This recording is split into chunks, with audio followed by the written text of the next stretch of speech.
You're listening to Notch 6 at the LCCA National Convention from Boston, Massachusetts. You can find all the news and interviews from this convention at notch6.com. The following is a production of Notch 6 Media. It's the Notch 6 online podcast, episode number 60. Night 3 in Boston at the LCCA National Convention. And tonight we have special guest Roger Farkash from TW Trainworx on the show. He'll give us an update on some of the projects they've been working on in the last year. Plus, you're going to get a great set of tips from a pro on some ideas that you should incorporate into your home layout. It's all ahead. It's Night 3 in Boston on Notch 6.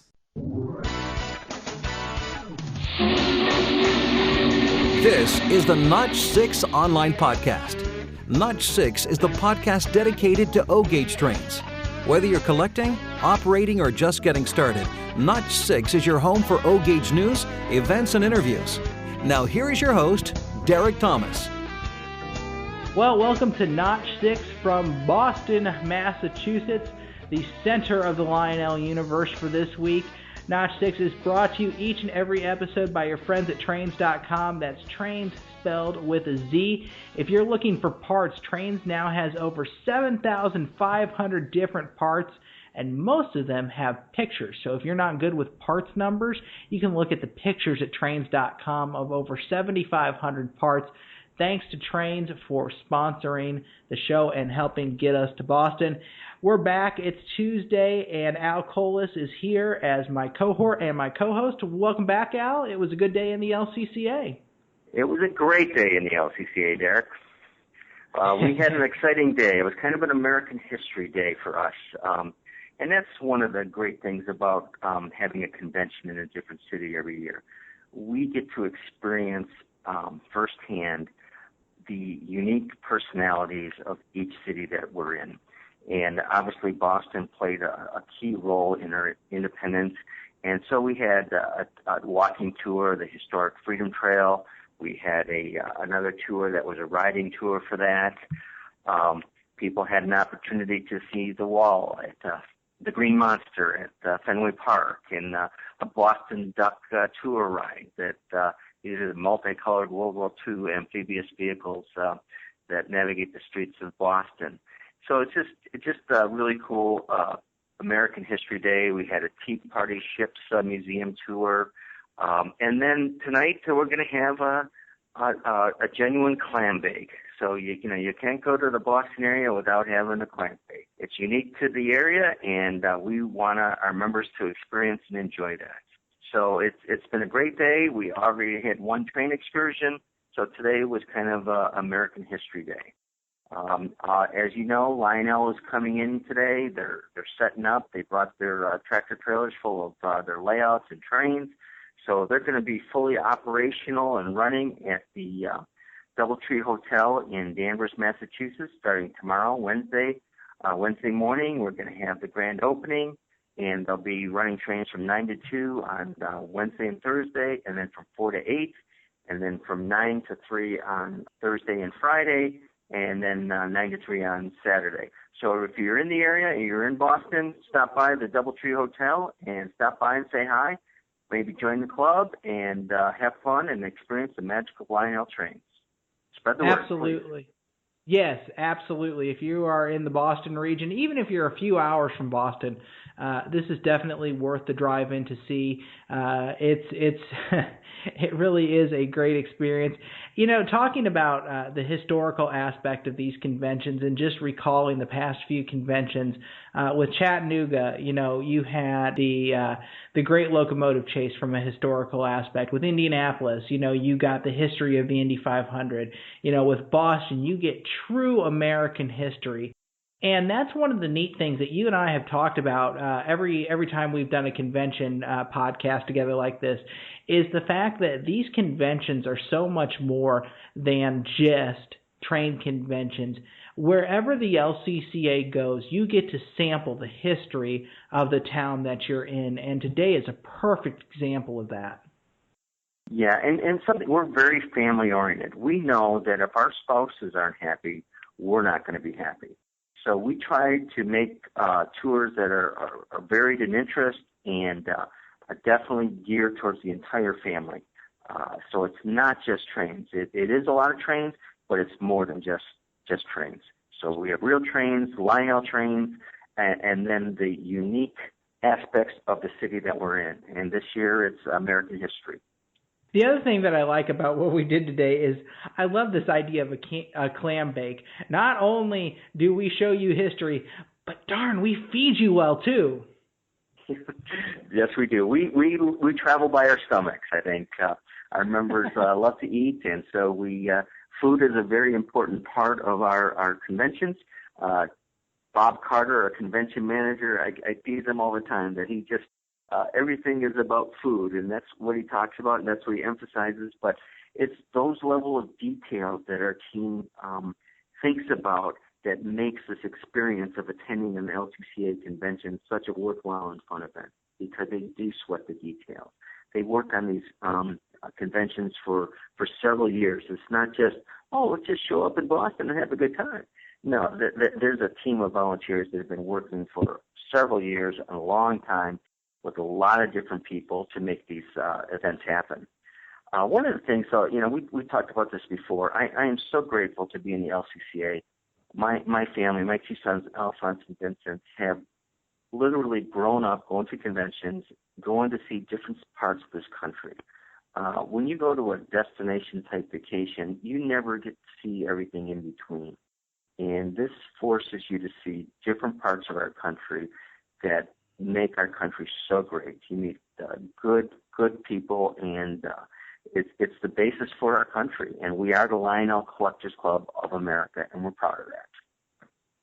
Yeah, absolutely. And for me, I'm excited because my family's along on this trip, and my son, who's now 14 months, granted, he won't ever remember any of this, but, already from the parental viewpoint, we're seeing that personality develop, and I'm a little afraid to admit that I think I may have created a monster, so to speak. Being in our house and being, we are a very, Dad is a very train-oriented person, and he has learned to pick out choo-choos very, very well, and we will walk by the basement door, which leads down to the layout almost every day, and all of a sudden you'll see a little arm shoot out and goes choo-choo, choo-choo, and it's just like, oh my gosh, what have I done?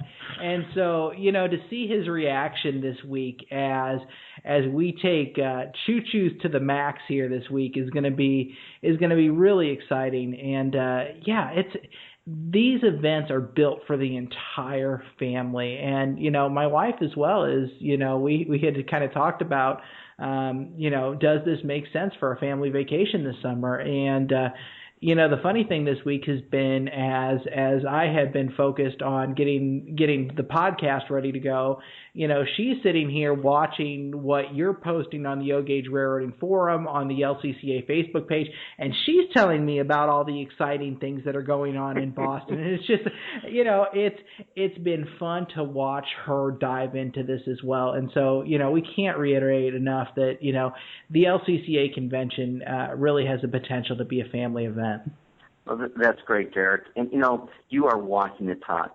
People talk about bringing younger people into the hobby, but you are introducing your son to the hobby and walking the talk. These podcasts are reaching out to people, younger people.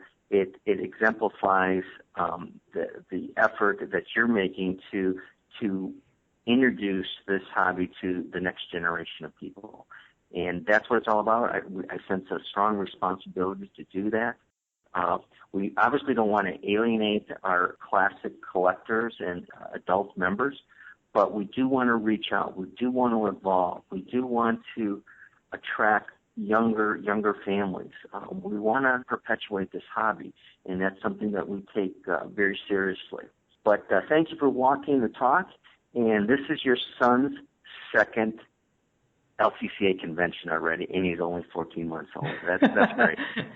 Yeah, and I tell you what, you guys made me feel incredible last year when we were standing in the back of the room, not intending to attract any attention at all, and you were incredible, and you called us out by name and made it a point to recognize my son, and I tell you what an incredible feeling, to be recognized by a group of your peers and to have him recognized at such a young age. And my point with all that being not to say, we want attention drawn to our family, but the fact that the LCCA is one big family and your family cares about what happens to you.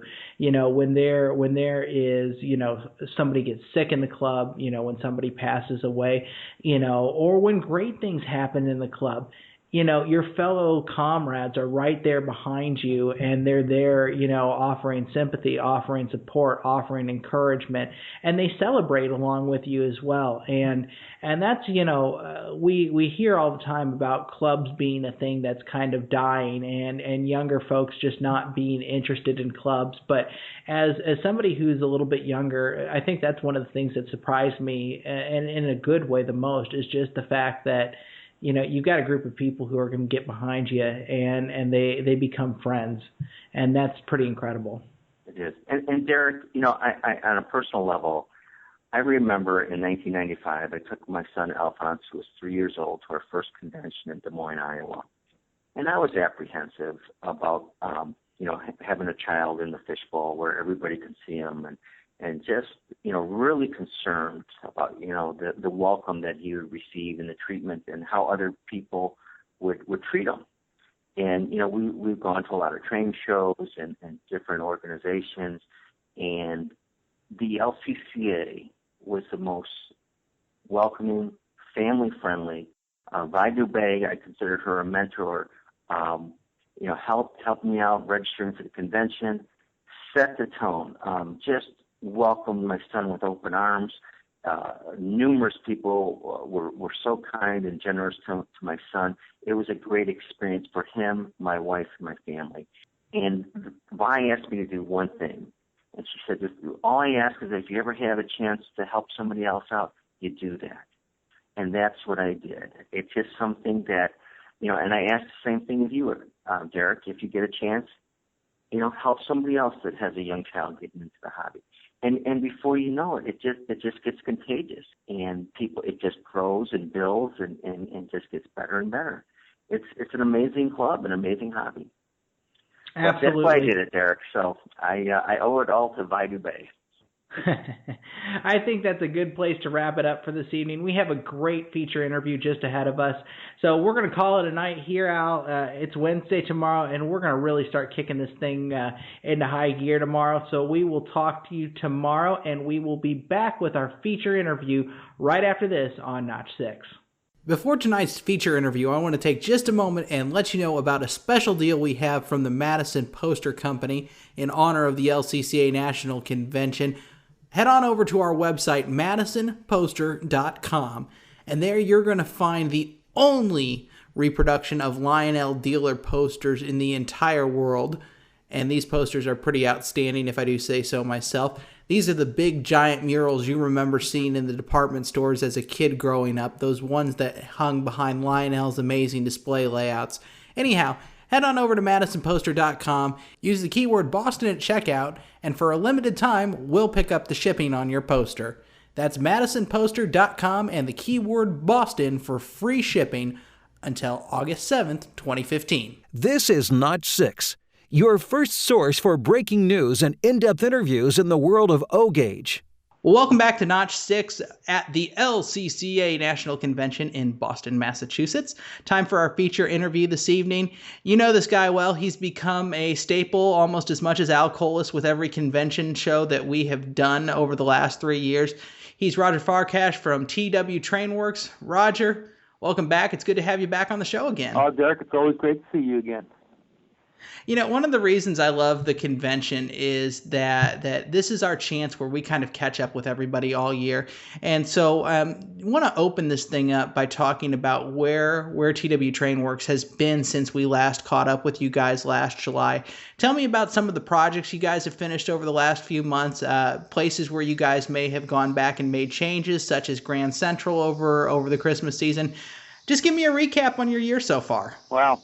Well, it's been another very busy, very successful year. The Trainworx division of TW Design is growing and blowing, and we're having a lot of fun. We're doing some great layouts, a lot of exciting layouts. We've re-looked at the Ronald McDonald House of Dallas, which we normally have to do simply because it goes into a different space, a unique space every year, or most every year. Last year was no different than the year before, and this year looks like it's going into a challenging space once again. But we always have a great opportunity to test our skills and create a lot of imagery and imagination and fun for the little kids. It's really well attended. Last year was actually record-breaking attendance, and I think they raised over almost $700,000 for the Ronald McDonald House, which goes a long way to improve the quality of life for those families visiting with their children patients, and it's a wonderful activity for us to be involved with. In addition, as you mentioned, the Grand Central Terminal, we did do some minor upgrades to it this year that were well received. You noticed if you went this year, there was more Lionel branding on the layout, which was incorporated quite well. The museum staff themselves did a fantastic job putting old Lionel covers on the walls, and we had a lot of fun working with Bill Wander and the rest of the Lionel team. We really appreciate the support they give to that program. It's really a lot of fun. Other than that, it's been mostly working on displays for private individuals, and they've ranged in scale from the G gauge that we do overhead, really nice hanging layout, which was a lot of fun. We also have done a number of O gauge layouts, including a Harry Potter themed layout, which was just a blast to do. Very interactive, very environmental. The children were able to crawl inside of the layout and into the Great Hall and under London. So lots of fun for the kids on that one. We're doing a number of HO layouts, a couple of S-gauge layouts. It's just incredible the opportunities we're getting in this business, and having a blast doing it. On the other side of Trainworx, the non-layout side, we've been doing a lot more structures. We've got a couple new bridges that we've done. Chattanooga Station came into our mix. We also did Kansas City Union Station, which is also going to be featured next year at the LCCA convention, speaking of the convention. So a lot of fun things happening there. Very good. Yeah, it's pretty exciting times for TW Trainworx. Let's spend a minute talking about the structure series, because this is an area that I feel like, you guys are well known for the historic station series, starting with Grand Central, Chattanooga, Kansas City coming down the pipeline. But there are some other structures that you guys have put out, the Tower Kit, the Cattle Corral, and the warehouse buildings that I feel like may not have gotten the fair shake that they deserve in terms of people looking at these structure kits. And I remember when we were in Indianapolis last summer, looking over at your table and seeing the warehousing kit all set up. And this is a really phenomenal kit for a pretty reasonable price. And can we expect more of those kind of kits coming from you guys as things move along here? Yeah, absolutely. We're working on finding that right mix of size versus not just price, but how well the consumers can put it into the layout. We do have the laser cutting capabilities here that we really push to the limits. We do a lot of etching on the surfaces, so we get a lot of brickwork and fine detail into the surfaces of the buildings. But you're right, in terms of the corral kit, that's an easy to assemble. I mean, a lot of the other ones you see out there, you have to put board on plank, and we found a way to incorporate the cutting of the pieces so that they're in pre-formed, if you will, sections that just glue and attach to the post and really give you a fantastic model to include with all that rolling stock that we've got of livestock and cattle cars that people have nowhere to go with it. They have nowhere to pick up the cattle. Easy enough to get a meat packing plant on the other side, but those corrals tend to be a bit of a challenge. So we do have that. Like you said, we have other buildings. Dorsey just posted while I was out of town another super deal that she puts together on an Empire State Building. So it's done in a scale so that you have a quarter-inch sized floors or windows and entrances. So you obviously don't have 80 stories or 102 stories or whatever, and you don't have the height. I mean, quarter-inch scale, Empire State Building is what, 32 feet tall? So we're not going to be doing too many of those. But the truncated version, in the style of the Landmark series that we do, it's a lot of fun. You know, you get the look because we do that forced architectural perspective. You know, we pull those essential elements and squeeze them onto a structure that, darn it, it does look like the Empire State Building. So it's a lot of fun doing it. We incorporate the LED lights in them, so they are going to last for a very long time. And I think they're very attractive at a reasonable price, like you say. So we're working on more of those, some smaller ones. We're going to do a series of some of the smaller stations, kind of the mixed combo freight passenger stations that will fit on a smaller footprint and be closer to being scale, if you will.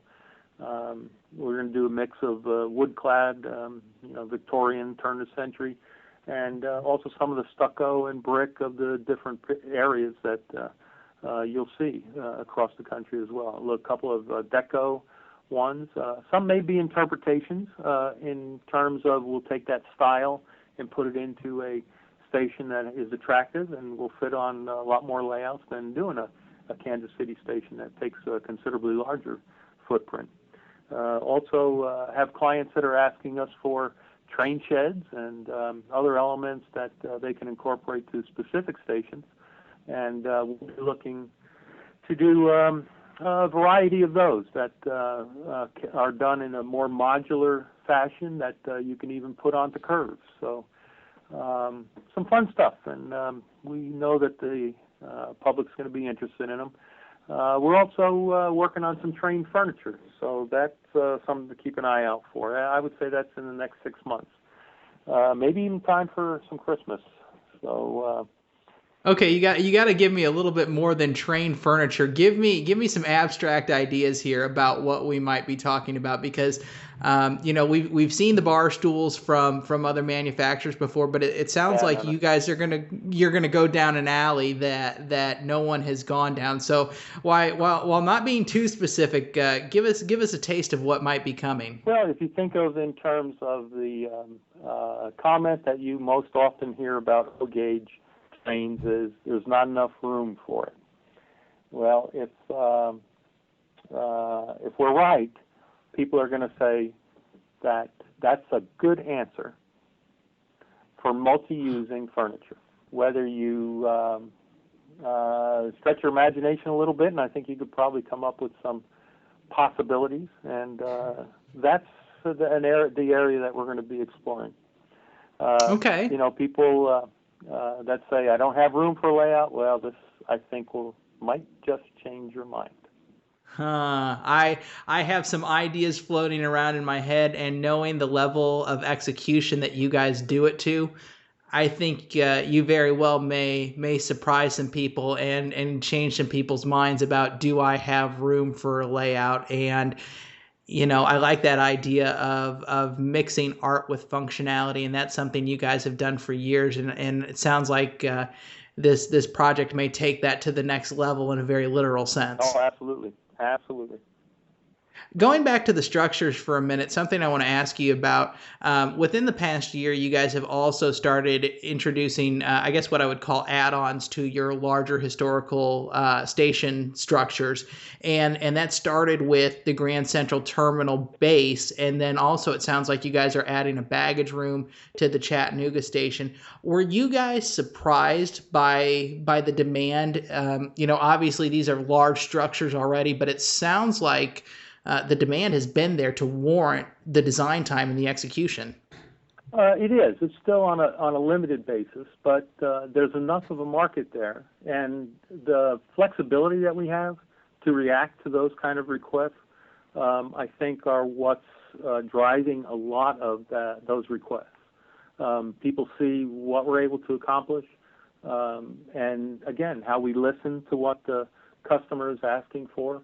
It's about relationship building. And when you have somebody who calls you with a problem, and they've selected you to help them solve the problem, they obviously know that you have a reputation to be able to accomplish that.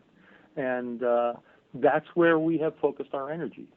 So when people call us and say, hey, can you do a baggage extension to my Chattanooga station, or can you add the Pershing Bridge to the front of my Grand Central Terminal base?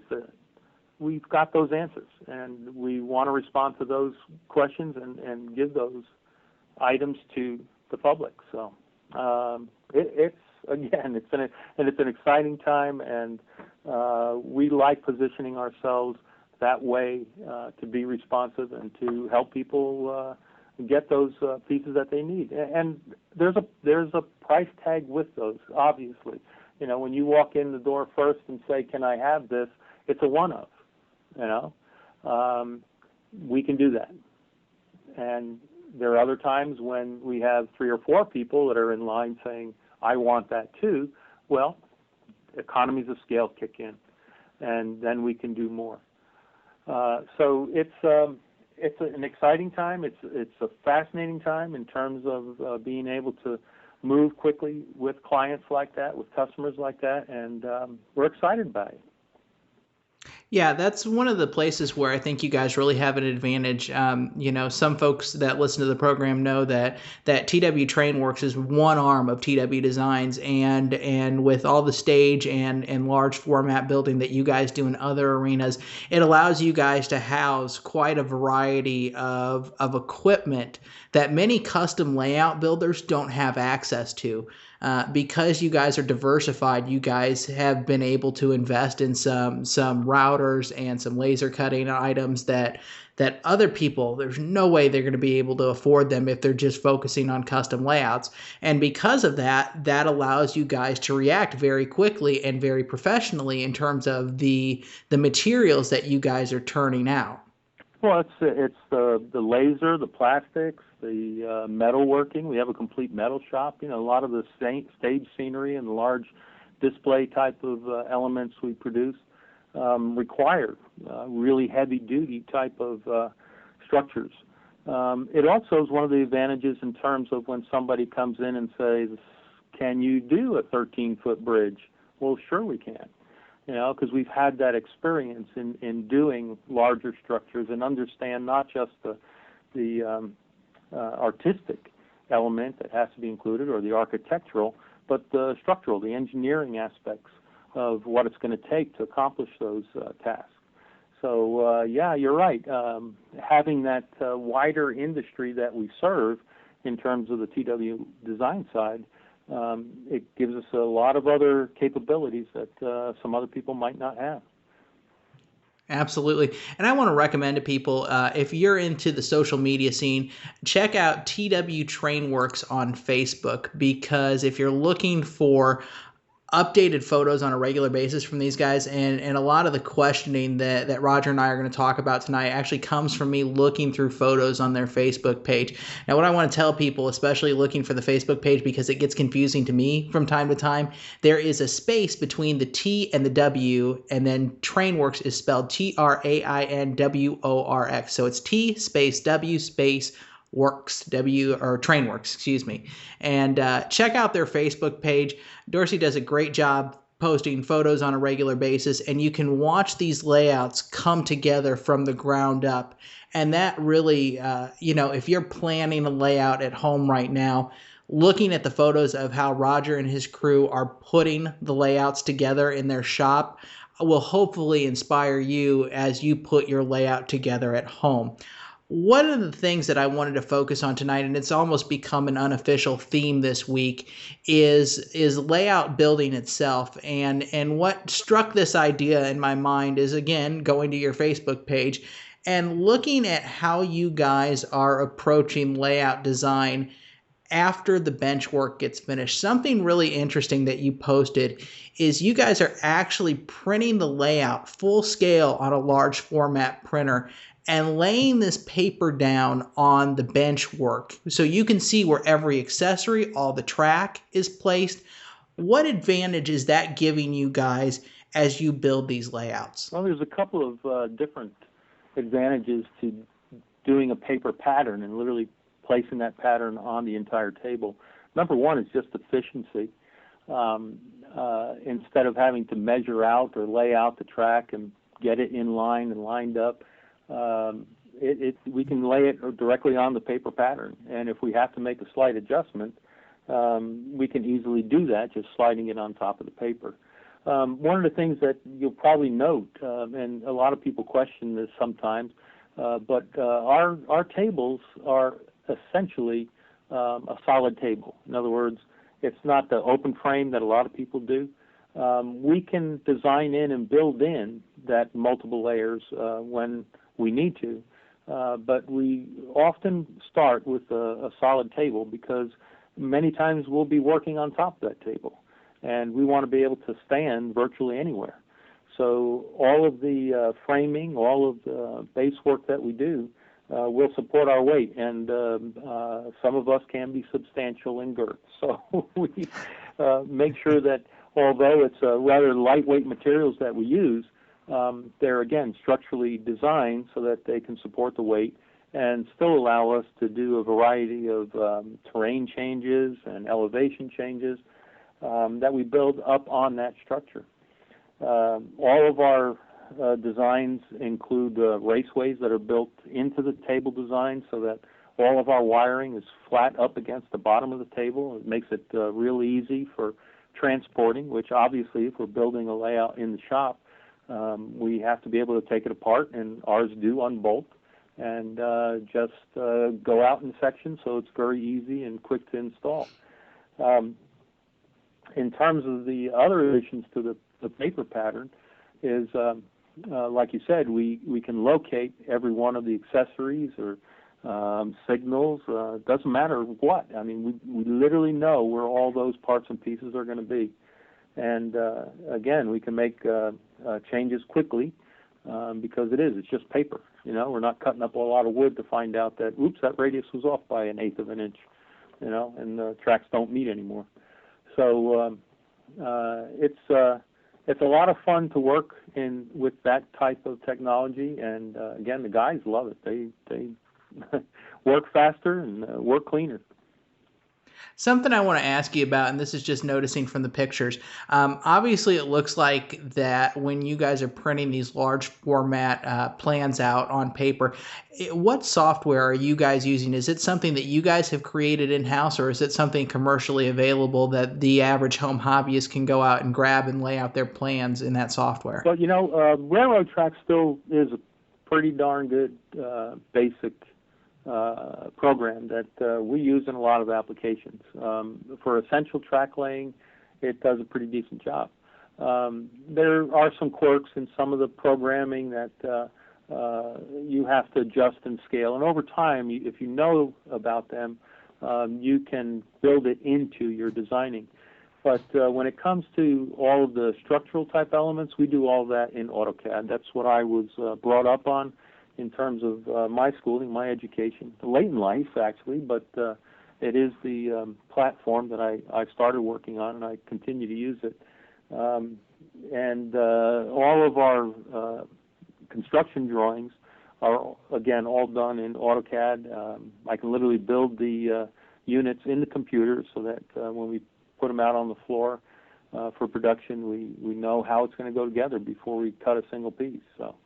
And also when we do any CNC cutting or laser cutting, those are files that are easily translated into the cutting programs, so it makes our work there go a lot faster as well. So theoretically, if a home user wanted to take railroad tracks and lay out their basic track plan, there are a lot of large format printers commercially available. FedEx, Kinko's. I don't know if they could go large enough at Staples or Office Depot, but theoretically, a home user can do what you guys are doing in terms of making the plan, printing the plan to full scale, and laying it out on their layout before they ever lay a piece of track. Yeah, absolutely. you may have to shop around to find the the people that have the printers that will handle that larger scale, because it's a roll sheet, not sheet paper, cut sheets. We do whatever length we need. The table that you're referring to is, 24 feet long. So we're just running 24 feet by 4 feet of paper out the machine, and so we can quickly get the print we need. You have to remember, again, that on the other side of our business, we have large format printers that are doing backgrounds for pop-up displays and that type of thing. So, again, that technology is just being cross-utilized and giving us a great tool to use out on the shop floor. Yeah, and the reason I wanted to hone in on this for a few minutes, and like I said, one of the things I've heard over and over this week, and hearing it again from you, is that having a good plan is essential for getting from point A to point B when it comes to building a layout.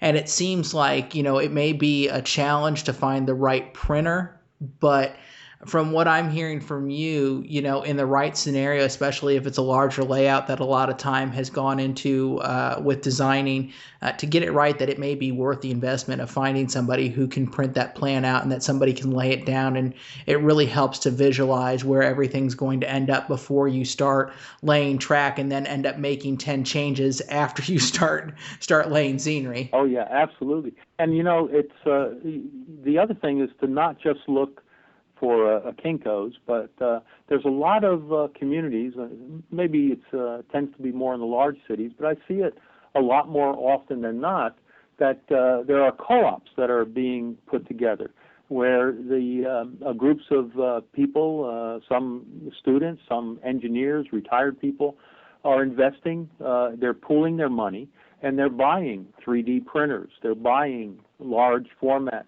printers and sharing. It's like a timeshare, but they're little co-ops, technology co-ops, so people can do 3D printing, regular printing, screen printing, large format graphics. It's pretty cool stuff. I know there's a couple here in Dallas, and I've seen them in other cities as well. Denver, I believe, has one.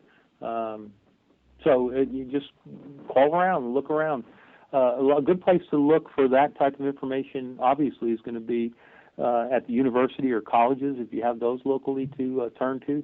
Going to the engineering or the arts departments, those are usually the people that will put you in the right direction there.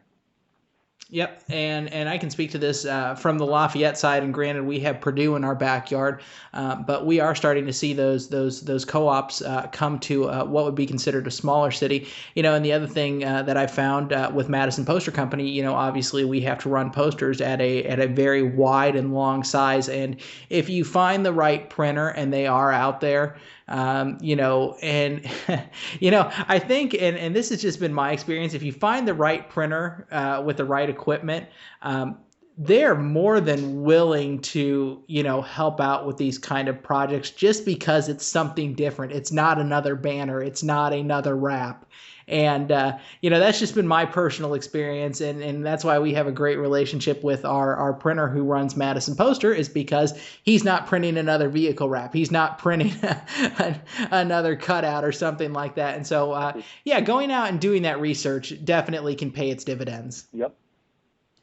Something else that you mentioned, and just want to touch on this for just a second. You mentioned building raceways in under the table. To get wiring pretty flat up against the table. How are you guys building those raceways in without actually compromising the structural integrity of the benchwork? Is that something that can be explained in a way that it's going to make sense hearing it? Well, it's only 3/4 of a deep channel that we route into the framework, the cross bracing that creates the basic shape of the tables. So it's not very large, but it is about 4 to 5 inches wide, which allows us to run large groups of cable, even our harps, our bus wires, underneath the table through these openings. So if we keep it close to the surface of the top of the table and we put a lot of glue, everything is glued, and screwed. It creates a very stable framework for us to run that raceway through. It's not like we're taking drilling a hole through the middle of the framing, which is going to have a greater tendency to weaken that framework. So using a quality lumber, obviously, is a good choice as well. White pine works extremely well for us. Again, more than anything, for its light of weight, but its tensile strength is really strong compared to using a 1x, even some plywoods. It just depends on how they're layered and how much you want to invest in the tabletops. Plywoods tend to get heavier simply because of the amount of glue or resin that's used in applying the different layers. Also with plywood, our concern there is when you're handling it or when you're crawling on the bottom side, the splintering type of edges that you have to be concerned with. So when we're using a white pine, we can route the edges, we can sand the edges, and we're not nearly as concerned with the physical challenges, if you will, of getting splinters and that type of thing on the bottom. The other thing that we do with all of our tables is there's no raw wood that goes out on a completed table. It all has fire retardant, flame retardant coatings on all of the undersides and all of the raw wood material, so that you have a layer of protection in the event of sparking or, God forbid, that you should have any small flame breakup from overheating. And knock on wood, we haven't had that encounter, but we do know of people who have. So that extra layer of protection is something that we put into everything we do. That's why I love having these conversations. And again, if you've been listening to the shows all week, you're going to hear the same thing twice. And this is the same thing that came from the Boston Metro guys, is they're putting furniture grade plywood into everything, into these huge layouts. And you're going to hear it time and time again as we talk to folks in this industry, especially those guys who are building these layouts for a living. And that is, the base that you start with has a large effect on the quality of the overall product. And it's also good to hear you talk about the flame retardant, because there are so many things that people don't ever see that go into the layouts that you guys are building. And it's the small details that make all the difference in the world. And I've heard that in this industry, in the custom car industry, it's the things that people never see that make all the difference in the world, but turn it into something that's so much more aesthetically pleasing to the eye, because they can't put their finger on what it is, but they recognize that it's there. Oh, absolutely. Absolutely. When George, I know you are all probably familiar with George Watson, who's one of our train engineers here and does a lot of the electrical work and track work. He's proud of the bottom sides of our tables, and he'll drag our clients underneath the tables to show off the handiwork we have down there. And it's often the case that we hear it's as pretty on the bottom as it is on the top, and that's a good thing to hear. But when you take the extra time to label the wires as they go up through the bottom of the table, so that when you're on the bottom of the table and you're looking up that maze of wires and you say, well, I know exactly where that goes. I know where that accessory is. Maintaining and taking care of your layout, it just becomes a heck of a lot easier. It doesn't look like spaghetti. It looks like a circuit board down there. And that's exciting. Something that I'm going to ask you, and this may be a difficult question to answer, but you've seen enough layouts and built enough layouts over the years to maybe come up with an answer to this. When you've looked at other people's work, and not necessarily naming names, but what is the most common mistake that you think people make when building their layouts? And what if you could tell people to go back and do something differently, what would it be? Wow. Most often, I think it's just you can see the time that was invested in the layouts by the quality of the workmanship. or the application. And I think that when you take just a little more time or practice your skills so that it takes you less time than it used to, but improves your quality immensely, that practice makes perfect scenario that we were taught from very early on, you'll see the level of your layout rise exponentially. The other element, I think, is variety. Whether it's ballast or grass or any element, any kind of turf, any kind of trees that you use, change it up. Use different colors, mingle the different colors of grasses. Have grasses that are starting to yellow. Have grasses that are taller and some shorter. The same thing with your ballast. When you're ballasting a track or even around the main ballast, working in different levels of ballast, different colors of ballast, because the railroad doesn't always get the ballast from the same supplier. You know, it may change over time. And if you're observant, when you're out there in the real world, you'll notice things like the different layering of ballast in the change of color. You add those kind of elements to your layout, and again, it's a whole nother level that people really admire because they see that you've taken the time to take the real world experiences and apply it to what you're doing in your modeling. You know, people refer to it as model railroading. You know, you don't hear them say miniature railroading. It's model railroading, and it is because you look at the real world and you translate that into a scale, into a size, into a relationship with the environment that you're creating that means something special to you. And when you grab onto that and translate that and incorporate it into your layout, it speaks volumes about who you are and what your experiences have been and how much you enjoy the hobby. So those two things, I think, are key to taking your layouts to a whole other level and to much greater success. At the same time, I've never seen a layout that I didn't like. You know, I mean, there's always something of value in how the people express their personal experiences and their joy of model railroading in the layouts that they build, and I admire the heck out of that. Because it's a passion for all of us on many different levels, but there's something special. It speaks to us in a special way. And when we can either enjoy other people's work or work with people to achieve that goal on their layouts like we do in the ones we create, it's very special. It's very meaningful. It's about changing your life with your hobby.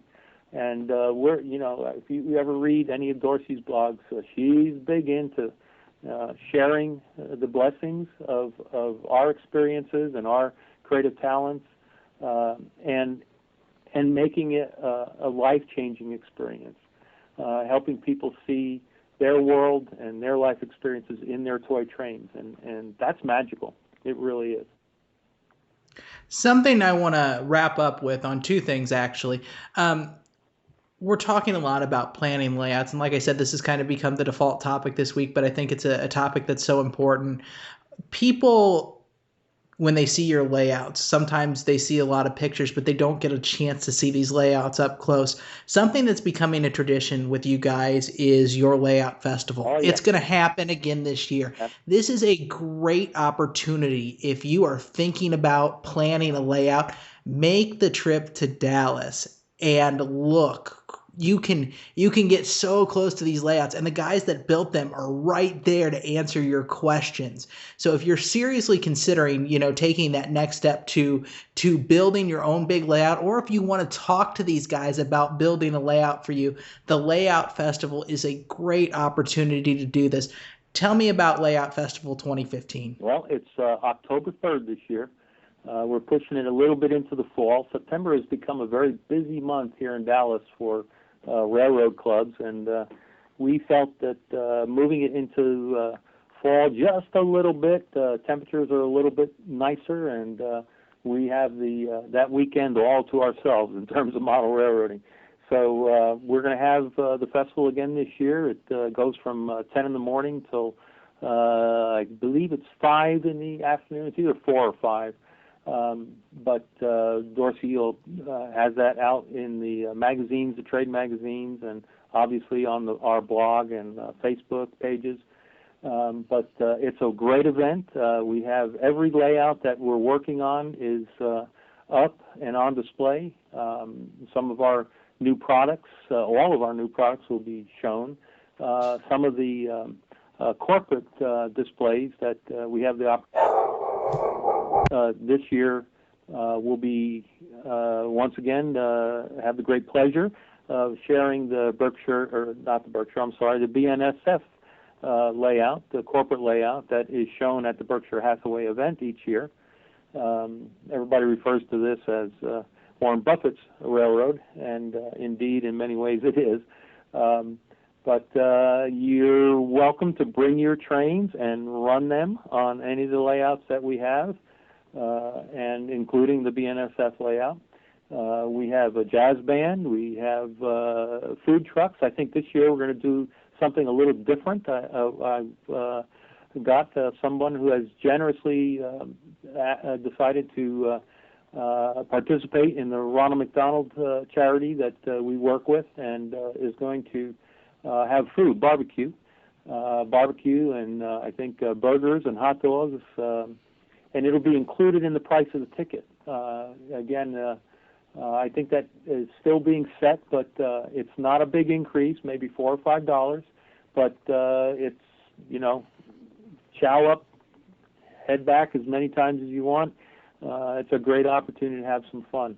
We have raffles. We have lots of prizes. Lionel has generously donated some train sets this year. Just an awful lot of fun. And like you said, all the trained engineers are here. Many of our clients come to participate. They love sharing their stories and their layouts when they're here on the floor as well. So great fun, and we hope everybody will come. We had over 27, 28 different states were represented last year. So don't think that because it's in Texas, you can't make it. There's plenty of ways to get here, and a lot of guys group up and carpool together. Again, it's great fun. We have vendors. I can go on and on. Lenny the Lion, he's here too. So lots of fun. And the store's open, and Dorsey will have Steal the Deals. So very cool. Yeah. Very cool. Sounds like it's going to be another great event this year. I want to wrap up with this because it's something that you and I touch on a lot in our off-air conversations. You have been a huge supporter of the LCCA and been on the board for a number of years. And you're going to step back here in a little bit to focus on family, which is rapidly expanding in a good way. You just welcomed another grandchild, and we want to congratulate you on that. But I want to focus on the fact that you have poured a lot of time and resources into the LCCA. Why are you such a big believer in what the LCCA is doing? I don't think there's another organization on the scale of the LCCA or the other clubs that puts more effort and energy into the kids, into the junior member program. Getting the message out, getting the word out, and sharing the joy of the hobby. It's a great group of people. At the core of what we do, it is about remembering what toy trains were to us in our youth, the family memories, whether it be around the Christmas tree or around the basement layout, the attic layout, any time that you spent with your dad, your uncle, your buddies. I remember growing up, I spent so many hours building layouts, reworking layouts, putting trains up and down with my friends. And that meant the world to me. Some of those people I'm still connected to. And that's a wonderful thing. It's a gift that we give each other, that sharing of a bond, something that we both enjoy, we all enjoy playing with. And we're recreating that in so many ways in what we're doing in the LCCA, supporting the world's greatest hobby on tour, now combining our efforts with Lionel, Obviously, Lionel is a very important part of the LCCA. It's part of our name. And, of course, the expansion of the Lionel Railroader Club into our organization has been a very bold move, a very big move. And remember, a good number of the members of the Lionel Railroader Club were the junior members. So we have a calling, really, to answer. What are we doing for the kids? We're doing a lot, and we want to continue to do that.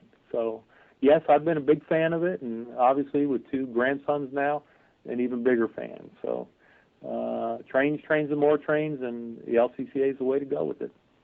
Roger, thanks as always for your time, and we'll see you in Kansas City, if not before then. Well, we'll definitely enjoy Boston, and Kansas City's next for sure. Thank you, Derek. It's been a pleasure. Well, there you have it, another great interview on night 3 of the LCCA convention. If you didn't walk away with some solid tips, especially if you are in the planning stages of a layout, then go back and listen to the interview again. Also, make sure, if you haven't checked it out yet, last night's interview, night 2, the interview with the Boston Metro High Railers, that also contains some awesome information on building a layout. You know, something about building a layout that I want to kind of leave you guys with before you go.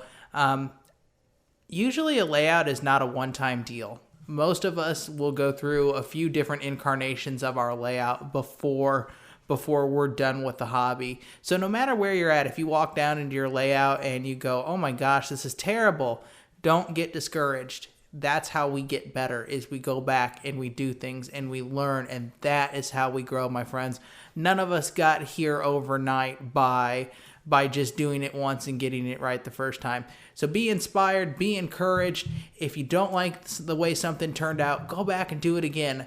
More than likely, it'll come out better the second time than it did the first.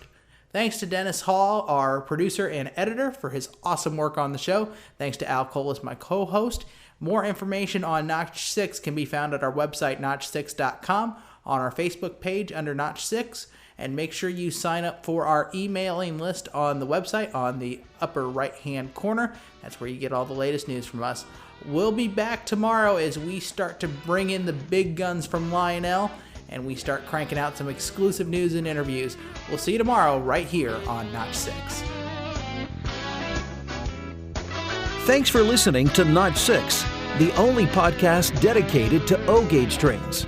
You can find every episode on our website, notch6.com, or on iTunes and Stitcher. We'll see you again soon.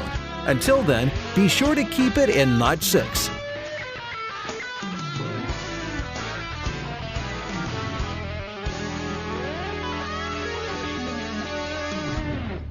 The following has been a production of Notch 6 Media and is intended for private use only. This show may not be copied or redistributed without express written consent. This show copyright 2015, all rights reserved.